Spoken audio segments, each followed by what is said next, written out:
With me today we have the newest Gold Institute Distinguished Fellow, also honorary Distinguished Fellow, also a member of the European Parliament. Currently, he represents the Netherlands, and his name is Robert Roos. Welcome. Thank you very much. Robert is a member of the European Conservatives and Reformist Group, which is a true American right group. So it's a very conservative, or one of the conservative groups in Parliament. And it's always good to know that there are, at least out of the 700 plus parliamentarians, there are a few that we can count on to bring rational thought to a body that sometimes may miss that. So I'm pleased to be speaking with you today. Let's talk about, if we can, what's happening in Europe. Let's get a certain lay of the land. You know, to me, when Donald Trump first became president, and he went to the United Nations and spoke about his America First policy, which most of the world and many on the opposing party here in the United States, the Democrats, were really concerned about this America First policy. What does that mean? How is that going to look? Is America becoming isolationist? And over time, and after we gave it much more thought, or people generally globally gave it much more thought, it seemed to have made a lot more sense. As we take a look at Europe, you know, Europe and many European countries, beginning in 2014 or so, dealing with migration from the Middle East over to Europe, countries were getting a bit concerned. And if we have a one European Union policy, then these migrants can come and essentially take over Europe unfettered. We can travel anywhere they want. So more and more countries began closing their borders or being more focused on internal defenses when it comes to migration, and we now began seeing a more nationalistic approach within Europe, as opposed to focusing on the European Union. And over time, and this is me talking, this is me as from an outsider, an American talking from an American think tank like the Gold Institute, or Western think tank like the Gold Institute. What we're looking at here is, it appears as though ever since then, more and more European countries began moving towards a more nationalistic approach. Now we fast forward to the year 2020 that we're currently in, and we've been hit globally. We've been hit with this COVID-19, or this coronavirus, which really has a severe impact. And you have many groups within Europe, like the European Parliament, that are looking for a more European perspective. Let's focus. Let's push. Let's respond to this virus from a European perspective. Let's approach China from a European perspective. And then there are many countries like the Netherlands that are saying, you know, let's really focus on this more from a nationalistic perspective. Let's focus on you know, we have our own troubles here. How can we begin to start funding other countries as well, more from the European side of things, where we're talking about the corona bonds, and so on. And in fact, if I'm not mistaken, that there are several other countries as well that feel the same way, that are a bit, if I'm not, we call them the frugal four, is that, if I remember correctly. And you know, we have, you know, one of our other distinguished fellows, Dirk Jan Epping, was recently quoted in an article that talking about, you know, that maybe there are alternatives to assisting Europeans, and it doesn't have to be the Corona bonds, which would create more debt and so on. So maybe if you can, Rob, at least give us a certain sense of how you see things are going, and then we can have a further conversation from there. Very good, very good. Well, first, the America First approach of Mr. Donald Trump, I think he's very right. I think we should do the same over here, the Netherlands first, because we are elected by the Dutch people, and Mr. Trump was elected by the American people, and I think his first obligation is to take care of the American people and not take care of the rest of the world, which was very common sense since with all the other administrations. It was so. I wish that we could also do here more about the Netherlands first. I think that's very good, because what we see now, we have the European Union.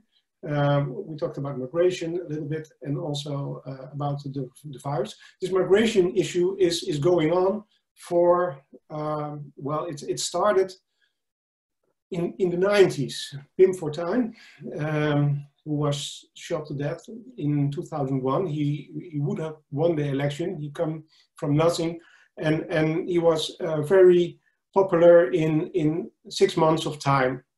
But he got killed by the Greens. A terrible situation in 2002. But in that time, migration was already a problem, and we were not supposed to talk about that, because if you want to talk about the problems, then they call you a racist. And that's insane, because there were problems, and you can only solve problems if you talk about it. And from there, you can try to solve the problems. But if you don't allow to talk about it, then you never solve the problems. But in 2014, 2015, there was the war started in Syria. And that was when in 2015, 1 million migrants, they call them refugees, but that's not correct, because it was only 20% coming from Syria, and the other 80% because they come from Afghanistan, and they come from everywhere, Somalia. The term refugee was not correct, but the NGOs call them refugees. And we had to face 1 million migrants in 1 year. And Angela Merkel said, we are schaffen das. We are going to make this. But we have only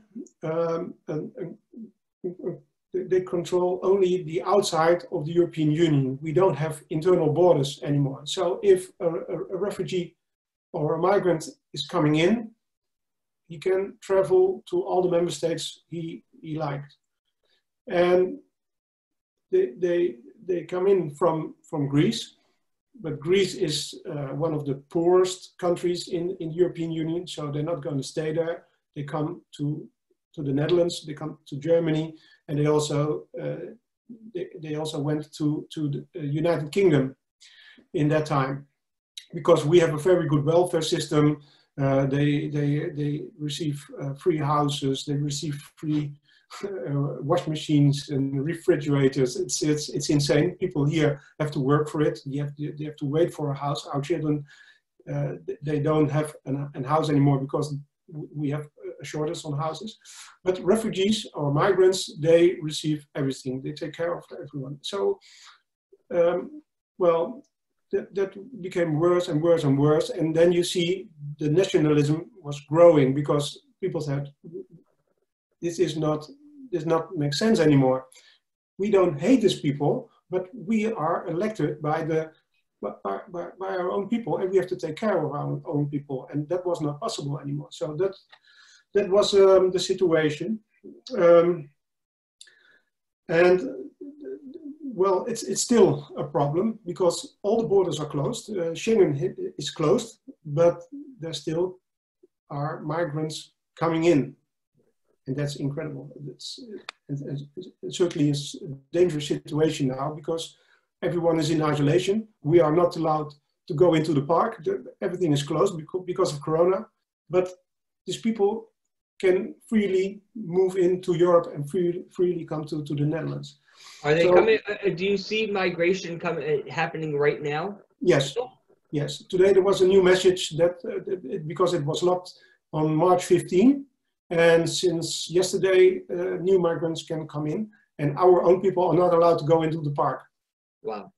Okay. So we are not allowed to move freely.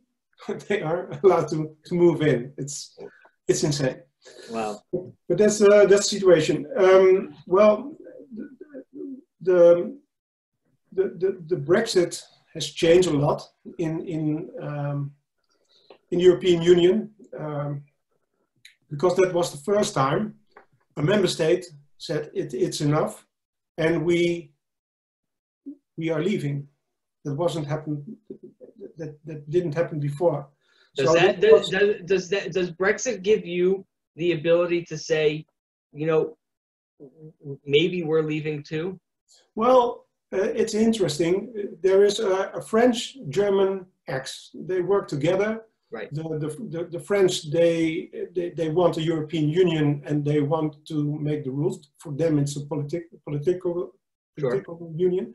And the Germans are paying because they still have a Second World War problem with themselves, and they are paying. And we and the Netherlands and the British are, that was another connection. We are really on the same page, and now we miss them. But because the British has left, everyone is looking at them and see what is going on. Because everyone said if Brexit happens, then the United Kingdom will completely go into a mess. It will be a disaster. But things are working as they worked before, so as we see now. And we have now this coronavirus that makes it difficult because you can compare it with last year. Right. But if the British will succeed, then people in our country are not afraid anymore, because you see a lot of people are afraid. In the Netherlands, 70% of our trade is the internal market. And we are really a trade country. We have the harbor, we have the Schiphol, the airport, and 70% of our trade is in the internal market. And they said we need the European Union. I don't think so, because partly it is, and the internal market is okay. But trade will always find a way. That's my opinion, even because there are also containers from China coming in, and they are not in the internal market, but they can also bring their goods to Europe. So I think that's right. But well, we're facing the coronavirus, and it's a little bit like the situation in 2008 when we had the financial crisis. The European Union make a disadvantage of it. They grab the power, they want more money to solve the problem. We had whatever it takes to support the euro. Now we have Mr. Lagarde. She said no limits, but the euro, that's really the problem. What we face now is that Italy is hit very hard. Also Spain is very hard by the coronavirus. Right. I think we also are hit very hard, but we don't measure the right victims. If you're not tested, then you don't count as a corona victim, as a corona death. And but Spain and Italy are hit very hard, and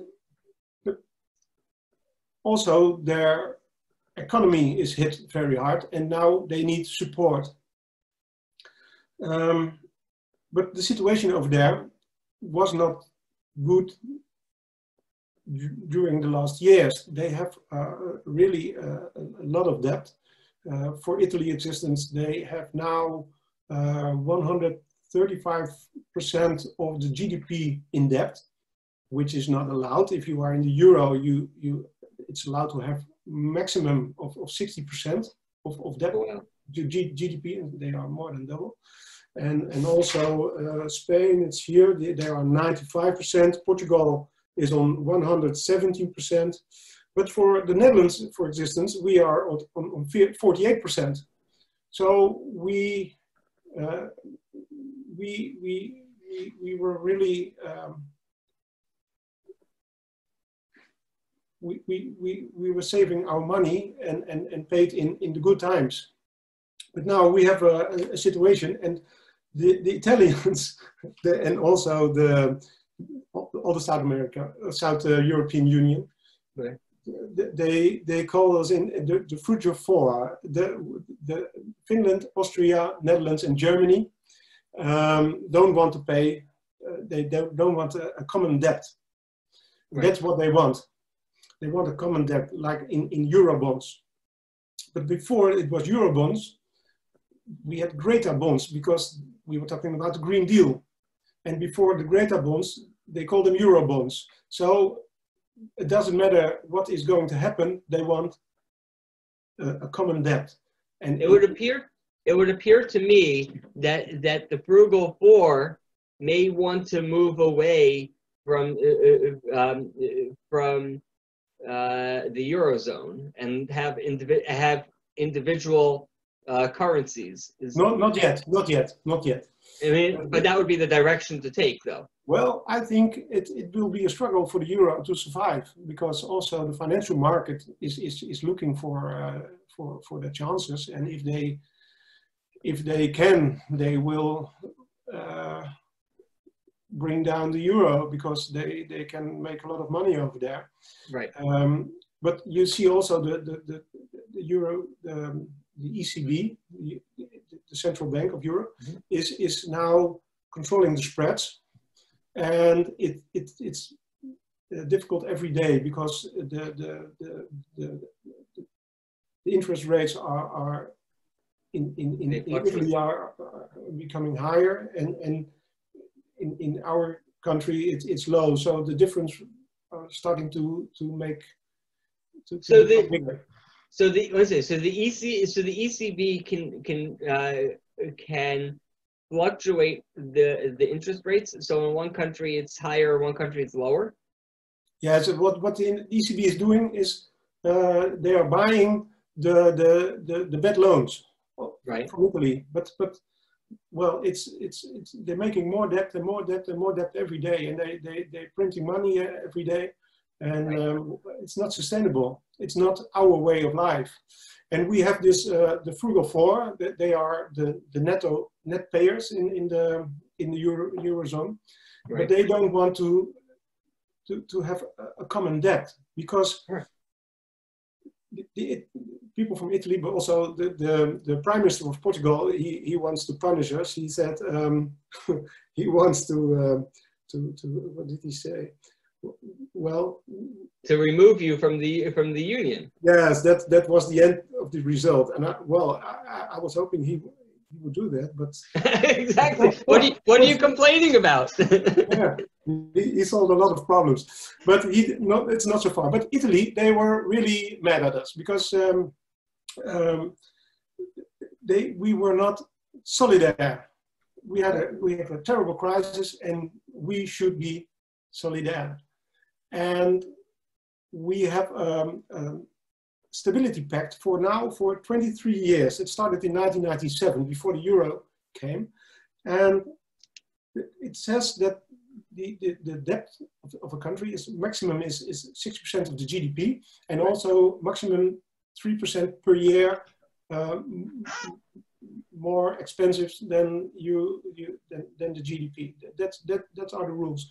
And for 23 years, they didn't comply with the rules. So I asked them, what is that kind of solidarity? Is the solidarity only when there is a crisis, or are we have to be solidaire all the time? But that's a very selective way of being solidaire to them. But I don't blame the Italian people. I don't blame the Portugal people. I don't blame the French people. The problem is the euro. The euro is too expensive for the south of Europe, and it's too expensive for the south of Europe, and it's too cheap for the northern countries. And that's the real problem. And that gives a lot of tension, and I think it's not sustainable in the end. And I think the euro, I don't think it will survive. That's my opinion. And maybe it will take a year or 2 years, 3 years, but it's not a sustainable situation. In the end, it has to, we have to stop with this. What would, once the euro falls, does that mean that the union falls? Yeah, because they knew that the euro, it would be a problem. You've seen that also with Mexico, who was trying to stick, and also Argentina, to stick to the dollar. In the end, it don't work. And we are doing now with 27 countries. And we are 27 different economies. But the euro, they knew it would be a problem, but it's necessary to go to the political union. It's the first step. And from the political union, you can go to a United States of Europe. That's the end goal of a lot of people, and all the people in the European Commission and the European Parliament. I think 80%, 75% of them are pro-European, and they want to have this United States of Europe. But so if the euro, if it falls, then this whole dream of these people will fall. Yeah. Right. Now, what happened? So what was the end result with your converse with the remarks from the Portuguese Prime Minister? Well, they were very mad at this because the Dutch people are very direct. Right. And that's what they tell us. But it's our way of living, and I think it's very easy because you cut the crap and you know what you're talking about.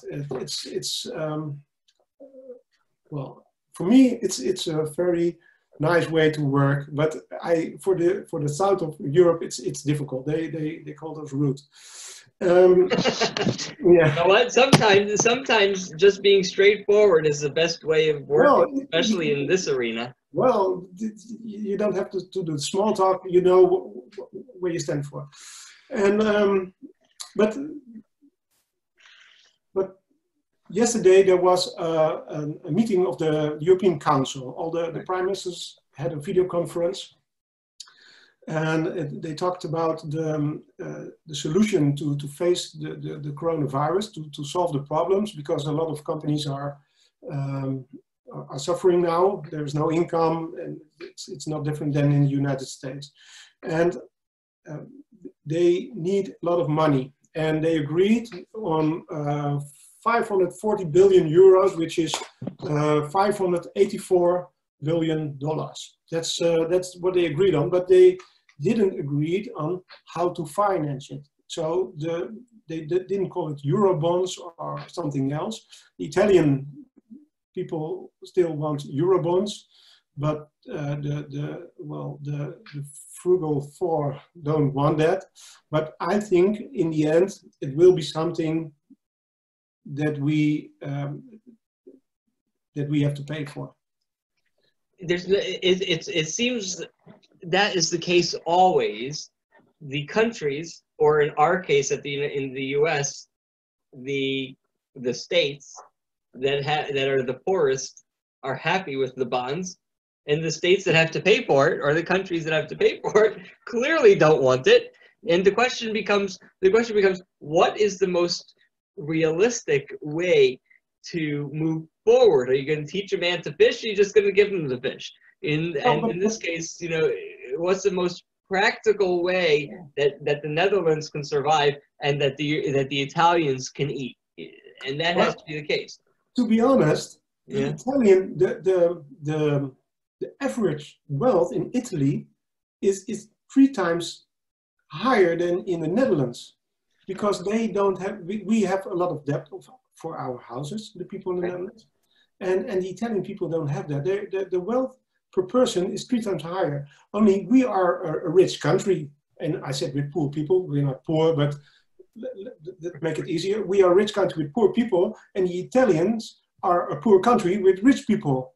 And that's the difference. So it's just not fair that the people here who work for an average of 42 years and the people in Italy, they work for 31.5 years as an average. So, and we have to pay for them. And also, and that's the real problem, also our children, because this debt was made in the past, but it will be there in the future. And also our children have to pay for these Italian people who, as a matter of fact, are richer than we are. So, and that's not fair. And that seems to be a bit of the problem with the single currency.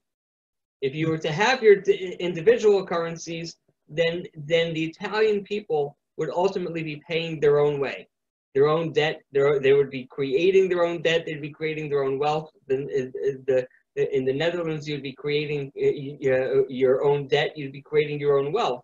Correct. And therefore, it makes things a lot simpler. But so I definitely hear this concern. Let's move on a little bit from here if we can. And we're talking about coronavirus. We're talking about the stability of Europe. There are two questions that I want to talk to you about. See what your take is on it. And that would be oil, energy prices. I mean, I know that Europe relies heavily on Russian oil. Russia is currently at odds with OPEC and the Saudis. Is it oil prices now are below zero? I think it's fantastic. I should walk in there and they'll pay me to take their oil, but obviously it doesn't exactly work that way. But so let's talk about what does that impact have on Europe as a whole. And we just discussed that even if it doesn't specifically have a direct impact on the Netherlands, but if it impacts somebody else, then it automatically has an impact on the Netherlands as well. But generally speaking, what are your thoughts on what's happening now from an energy perspective? Well, that's a bit of my frustration, because the companies are now in a survival mode. They try to survive. It's very difficult, but we still have people in the European Union who wants to push the Green Deal, and they say it's necessary because this coronavirus. This is a new opportunity. We have to start all over again. And we have to do it in a green way, and I think it's insane, because these companies are suffering very much, and if you have to, they try to survive, and if you bring more new rules, then it makes it even harder for them to survive. So sure. It's for me. I asked the Parliament, let's stop this Green Deal for 2 years. We really need the money to support the companies. The debt will grow, and we don't really have the money to support this energy transition, because they still want to go to renewables, which is, I think, not a solution. Even with the low oil prices, then you should.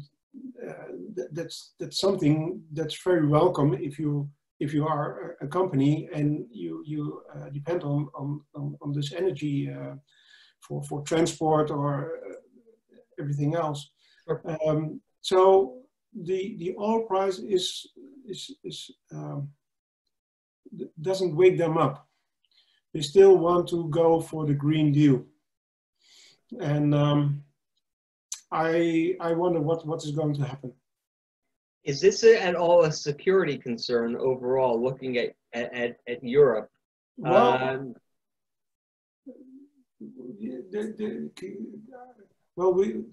I can imagine that you want to be independent in your energy supply. Sure. But you can also do that by building nuclear plants. And then you're independent also. And I think the wind turbines and solar panels is not the solution. So it's more, I think they use the Green Deal to push for more power to Brussels. I know you sit on, if I'm not mistaken, on the Energy Committee. Is that correct? Yes, correct. Why is Europe so heavily reliant on Russian oil and has not yet found the opportunity to diversify? What would be the case? And for example, I'll give you an example. Kurdish oil is certainly, I'm not talking about this moment, but certainly sells below OPEC, below Russian prices and so on. Why hasn't Europe been able to move away from Russia, especially with the threats, the overall threats that Russia poses to Europe, or at least to Western Europe, to Eastern Europe, if nothing else? Yeah, correct. I don't know. I think we should diversify in our energy supply. Also LNG from the United States, or right. Our own energy supply with nuclear plants. I prefer nuclear because we can, but nuclear, that transition from nuclear that transition to nuclear takes time. Correct, yes. Whereas also the energy transition takes also a lot of time. That doesn't right. make that doesn't make a difference. But no, I don't know. Especially Germany has a good relation with Russia about energy. Right. And is the Netherlands not allowed to go somewhere else? Well, no, I don't. I think we are allowed. We are importing gas now because we had our own gas supply and we have a lot of gas. Right. We have the best gas infrastructure in the whole of Europe. But we had earthquakes in the north of the Netherlands, so they stopped the drilling. Okay. So now we have to import gas, and we get gas from Norway, and we can also import gas from Russia. But I think Norway is a big supplier for us, and but for us it's not that we are obligated to go to Russia. I think we have also. I live near the port of Rotterdam, and we have also a very big LNG supply over here, so we can import the gas also from there everywhere. Right. Okay. And let's talk a little bit. And this is probably the biggest. I mean, aside from our conversation before about Europe proper, I think this is going to be the biggest part of our conversation is China. Is taking a look at China now.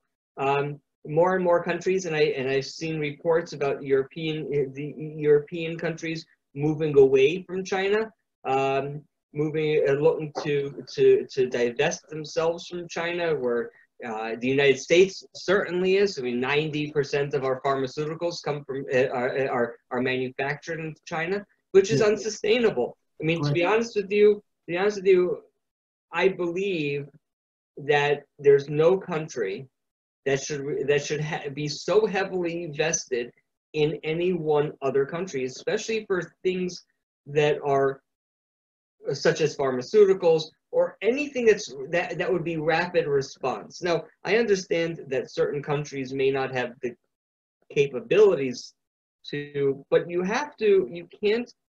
I mean, the idea that any country like the United States is, would be beholden to a country as whose politics, whose political relationships are as volatile as the United States and China, is a gross error. Relying on so heavily on Chinese manufacturing overall, and not just in pharmaceuticals, but generally speaking, again, is a gross error. So the question becomes now, as we look at it, and to me, I tend to look at things from security first, and then we move on to everything else. You know, the economy, we talk about economy, well, the economy is tied into national security. I don't care what country you're from, national security, and if the economy goes, that's problematic. Let's talk about the Netherlands, but let's also talk about Europe as a whole, if we can, about how are you reevaluating relationships with China? And the reason why it's a good transition is because when we take a look at this, at least from a US perspective, there are three countries that we have the biggest concerns about: China, Russia, and Iran. All three of whom are working closely at hand. I don't know, we can debate which of those three countries are the closest, but at the end of the day, they all three are working together. All three have one, or actually really two, vested interests: hatred of the West, and in particular, hatred of the United States. We can debate whether Iran has a bigger hatred than Russia, and does China have a bigger hatred than Iran? We can figure that out later. Given that, what's the perspective from the Netherlands? What's the perspective from Europe? And that we need to know as we look to counter the threats posed by those three countries. Yes. Well, you see that the sentiment is changing, especially if we look at China. Everyone, no, not everyone, but they are to blame for this crisis, because they were not honest about the situation over there, and they're still not. But we have also the same problems, because our medicine are coming from India and from China, and now the globalism was the big success in the past, but now we see the problems. We don't have the face mask, we don't have the medicine, because we decided to buy that because it's cheaper to buy it from China than to make it in our own country. Now you see the problems. And I think this will change. And this is also the discussion in Europe, that we have to take care of ourselves if it's about security. I think the situation about Huawei also, I was always against the equipment of Huawei in the 5G networks, and right. I think you see now what the problem will be if you work with a country which is not honest in a crisis situation, and that is also the sentiment in Europe. But you see these countries, Russia also is sending medical aid to Italy, because in Italy we are in the Netherlands,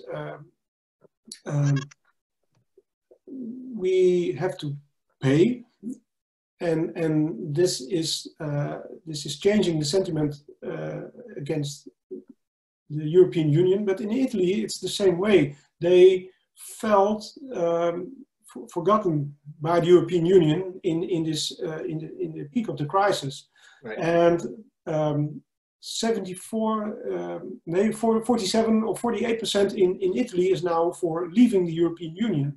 And that is higher than it was ever before. It was for about 30%, but now it's only almost 50-50. And China has started a charm offensive. And also Russia has started a charm offensive by sending medical aid and equipment. And well, China was already very good involved in Italy because of this Belt and Road initiative. They bought a couple of harbors over there, and well, you see, Italy is becoming closer to Russia, and is becoming closer to China, and there's more distance with the European Union. So there is a lot of, it changes a lot, and I can imagine also that it is political, because they want to make a statement to the European Union: if you don't help us, we are we are going to cooperate with the people you don't like. That's also an argument. But is that a case to that to me sounds like a backhanded argument for nationalism. I don't care why you want to leave. You don't like it, go. You know, we may not be happy that you're spending your time with the Russians and the Chinese, but that's your business. Correct. But we're going to secure our own borders, and so everybody votes for the same thing for their own reason. Yes. Yes. So let everybody vote to leave the Union. That could be the best thing for the Netherlands. For everybody for their own reason. That's that's fine. Italy, go.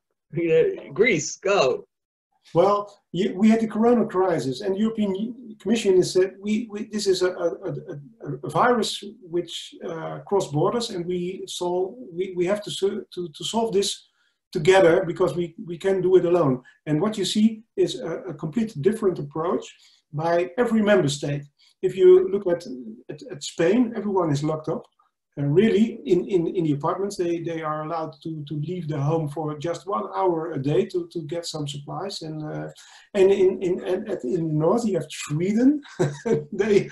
All the bars are open, the restaurants are open, and this is a complete different. So, European Union is not is not united.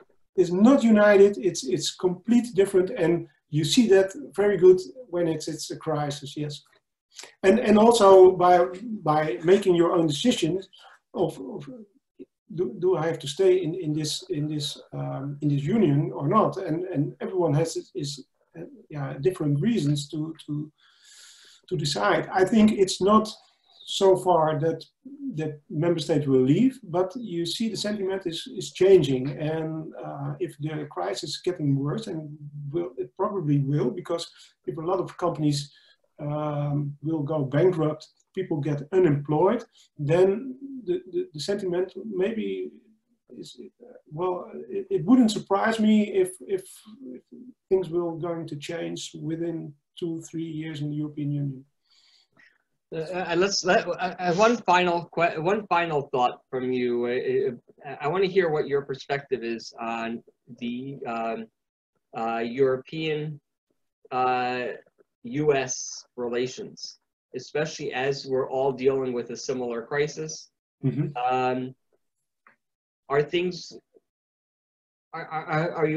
Do you see better collaboration?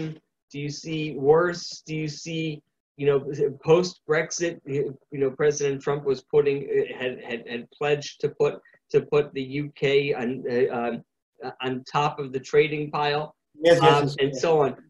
How do you see things progressing? With Corona, without Corona, just generally speaking. What are some of the let's put it this way. What are some of the issues that you think that the Institute needs to focus on between the U.S. and Europe?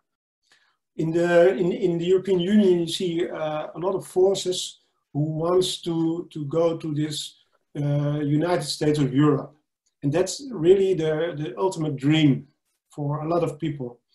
But and they use this crisis now to make the next step, because they want money, they want more power, and at the other end you see all the member states doing their own things by solving the problems. Right. But so it will be a fascinating time, the coming month. But I think in my opinion, we need to work together, especially if we look at China, Russia, maybe also. I have the feeling that China is the real problem for the West. Right. But like Guy Verhofstadt, for example, but he is also very pro-European Union, but he's also very against China and doing the things by ourselves. Right. But he wants to do it within the European Union, and I think a cooperation of member states working together. Now, a cooperation of countries, European countries working together as free member states. I think that's my ideal solution, and also working with the United States, because that's what we always have done. But there are forces in the European Union who think they can do it on their own. They want their own army, they want their own taxes, the European taxes, and they want to move on to. So this will be the struggle for the coming years. And how likely do you see it heading one way or the other? Or do you believe that it's just going to ultimately stay as is? No. I don't think it will stay as it is. Well, for me, the Brexit was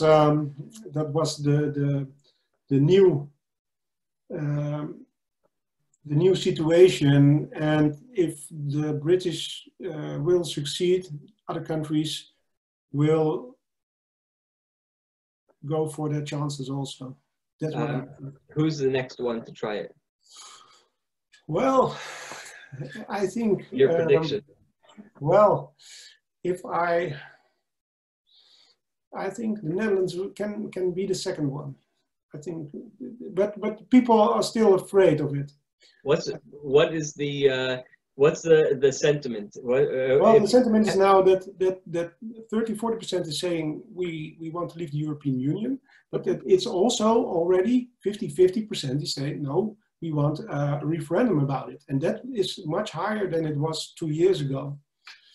And if the euro is if we have to pay, because yesterday evening they agreed on this 548 billion euros, but they want an amount of money of 2 trillion euros, and who's going to pay for that? And I think the Netherlands and Germany, and also Finland and Austria, these are the four frugal four. Right. They have to pay for it, and well, there will be a point that the people say not anymore, because our purchasing power in the Netherlands is on a stable is on a level for 20 years now, on the same level. But right. Prices are rising, and our income is on the same level. So we're losing money, and that is because this is because of the euro and we transform our money to the south. At what point in time does Germany say goodbye? I don't know. Probably never, huh? Every time I think this is a new generation. When will they stop feeling guilty about the Second World War? That's the point.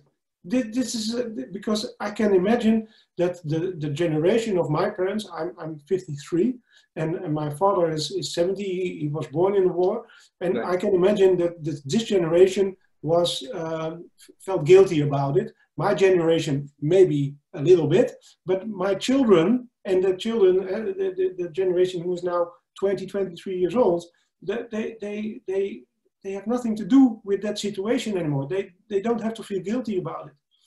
Right. There's a certain sense of it's time to move on. It doesn't mean that what happened wasn't. It doesn't mean that they support what happened. It just means that that was in history. History happens, and now it's time to move on to a new time, a new day, and moving to bigger and better things.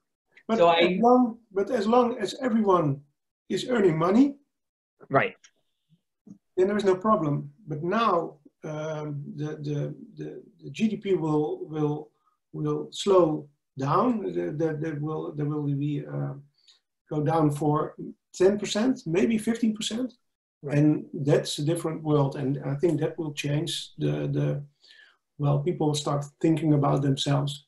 It will change the whole dynamic. So listen, this was a pleasure. I appreciate having this conversation with you. I look forward to many more conversations. Maybe in the future conversations, we'll have your colleagues on as well as maybe some of ours here in the United States, our members of Congress that are part of the Gold Institute as well. And we can have a very interesting, we can have that true transatlantic parliamentary discussion of current happenings. So I appreciate it, and I thank you for joining me today. Thank you very much, and I enjoyed it too, and I think it's very, very important that we work together, because we have a long history, and I think we have, I hope we have a long future ahead together. Yes, absolutely. I'm looking forward to that. Okay, thank you. Thank you, Eli. Thank you.